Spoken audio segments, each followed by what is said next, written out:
माँ तो माँ होती है, रुला देने वाली कहानी। हेलो माँ, मैं राजू बोल रहा हूँ। कैसी हो माँ? मैं ठीक हूँ बेटे। ये बताओ तुम और बहू दोनों कैसे हो? हम दोनों ठीक हैं। माँ, आपकी बहुत याद आती है। अच्छा सुनो माँ, मैं अगले महीने इंडिया आ रहा हूँ तुम्हें लेने। क्या? हाँ माँ, अब हम सब साथ ही रहेंगे। नीतू कह रही थी माँ जी को अमेरिका ले आओ, वहाँ अकेले बहुत परेशान हो रही होंगी। हेलो, सुन रही हो माँ? हाँ हाँ बेटे। बूढ़ी आंखों से खुशी की अश्रुधारा बह निकली। बेटे और बहू का प्यार नस नस में दौड़ने लगा। जीवन के 70 साल गुजार चुकी सावित्री ने जल्दी से अपने पल्लू से आंसू पोंछे और बेटे से बात करने लगी।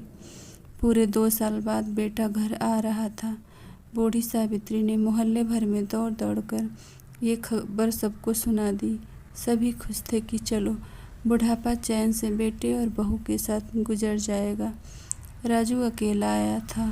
उसने कहा कि माँ, हमें जल्दी ही वापस जाना है, इसलिए जो भी रुपया पैसा किसी से लेना है वो लेकर रख लो, और तब तक मैं किसी प्रॉपर्टी डीलर से मकान की बात करता हूँ। मकान?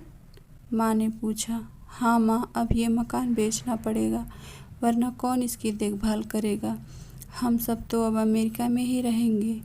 बूढ़ी आंखों ने मकान के कोने कोने को ऐसे निहारा जैसे किसी अबोध बच्चे को सहला रही हो। आनन फानन और औने पौने दाम में राजू ने मकान बेच दिया। सावित्री देवी ने वो जरूरी सामान समेटा जिससे उसको बहुत ज़्यादा लगाव था। राजू टैक्सी मंगवा चुका था।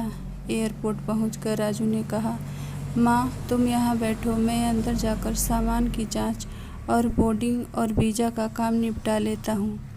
ठीक है बेटे। सावित्री देवी वहीं पास की बेंच पर बैठ गई। काफ़ी समय बीत चुका था। बाहर बैठी सावित्री देवी बार बार उस दरवाजे की तरफ देख रही थी जिसमें राजू गया था, लेकिन अभी तक बाहर नहीं आया। शायद अंदर बहुत भीड़ होगी, सोचकर बूढ़ी आंखें फिर से टकटकी लगाए देखने लगी। अंधेरा हो चुका था।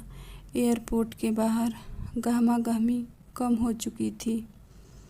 माँ जी, किससे मिलना है? एक कर्मचारी ने वृद्धा से पूछा।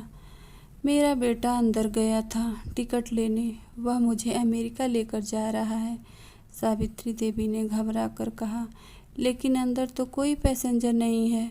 अमेरिका जाने वाली फ़्लाइट तो दोपहर में ही चली गई। क्या नाम था आपके बेटे का? कर्मचारी ने सवाल किया। राजू। सावित्री के चेहरे पर चिंता की लकीरें उभर आई।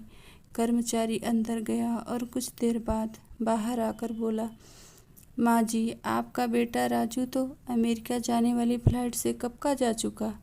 क्या? वृद्धा की आंखों से आंसुओं का सैलाब फूट पड़ा। बूढ़ी माँ का रोम रोम कांप उठा। किसी तरह वापस घर पहुंची, जो अब बिक चुका था। रात में घर के बाहर चबूतरे पर ही सो गई। सुबह हुई तो दयालु मकान मालिक ने एक कमरा रहने को दे दिया। पति की पेंशन से घर का किराया और खाने का काम चलने लगा। समय गुजरने लगा। एक दिन मकान मालिक ने वृद्धा से पूछा, माँ जी, क्यों नहीं आप अपने किसी रिश्तेदार के यहीं चली जाएं? आपकी उम्र भी बहुत हो निकली है। अकेली कब तक रह पाएंगी? हाँ, चली तो जाऊं, लेकिन कल को मेरा बेटा आया तो यहाँ फिर कौन उसका ख्याल रखेगा? ऐसी होती है माँ। Please subscribe my channel.